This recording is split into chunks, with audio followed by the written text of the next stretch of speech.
Okay, hello everyone. Here I want to provide a tutorial on how to log out account in Chrome on an Android device. Okay, let's go to the tutorial.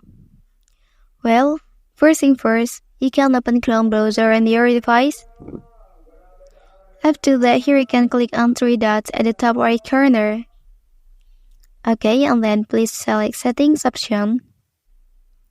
After that, you can tap on your profile icon. And then here you can log out from Google Chrome by tapping this option.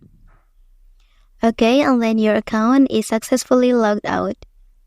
Well, that's the tutorial on how to log out account in Chrome on an Android device. If you are helped by this video, don't forget to like and subscribe to get other information from this channel. Thank you.